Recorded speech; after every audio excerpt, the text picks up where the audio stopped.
आज मु आपण मानक सहित शेयर करी ओडिशार गोटे फेमस रेसिपी जोटा कि हूँ माछ बेसर जोटा कि हमर आंबुल देकी बना जाय थाए।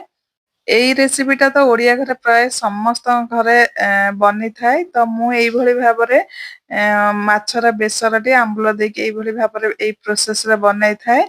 खाइबा को बहुत बढ़िया टेस्ट लागि थाए। तो से रेसिपीटी आपण मानक सहित शेयर करूची। आपण माने एई प्रोसेस रे माछ बेसर बनांती कि अन्य प्रोसेस रे बनांती निहाती भाबरे कमेंट सेक्शन रे जणाइबे। तो चलंतु स्टार्ट करबा आज रे रेसिपीटी। तो प्रथमे मु 1 केजी पाका बाकी एई माछ नै जाईची। एई माछर नाटी निहाती भाबरे कमेंट सेक्शन रे जणाइबे।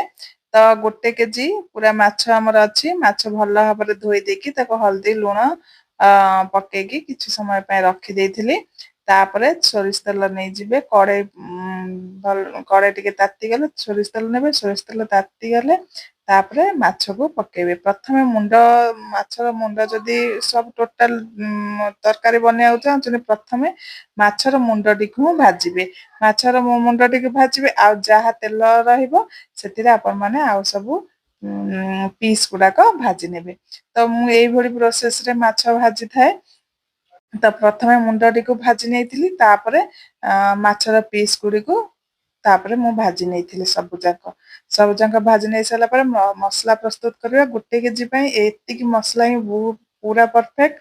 2 चम्मच सोरिष नेबे 1 चम्मच जीरा नेबे आ रसुण 10 टू 12 कला रसुण नै जिवे ताको पानी देकी भलो भाबरे स्मूथ पेस्ट बनाई कि नै आसबे। जेतेबेले माछ बेसर आपण माने बनेबे प्रथमे मसला टिको बनाई के आगे बाटी के रखि देबे। सेई तेल रे मु एठी गोटे गोटे भी नुह फाळे टमाटो नेइछि आ ता सहित नै जाईछि फाळे पियाज आ टिके जीरा आ सोरिष टिके देकी प्रथमे फुटे नेबे।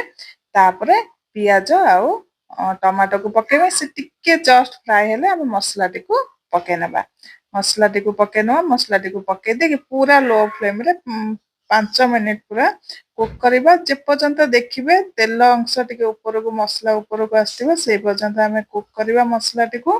तापरे कोन करबा ना पानी दे दे मु एठी प्राय 2 बड़ ताटिया रे 2 ताटिया पूरा पानी दे देछि। पानी दे देकी ताको मिक्स कर नबा मिक्स कर सारी की घोड़े की पूरा फुटीबा पर्यंत छाडी दबा।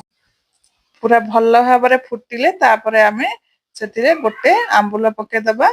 गोटे आंबुल पके दे ताकू किछि समय फुटीबा को छाडी दबा पानी सहित पूरा झोल सहित किछि समय फुटिया को छाडी दबा। से फुटी गले भल्ला भाबरे तापरे माछ मुंडा पकेया माछ मुंडा पके देकी भल्ला भाबरे आगे माछ मुंडा को झोल सहित आगे भल्ला भाबरे फुटीबा पय छाडी दबा।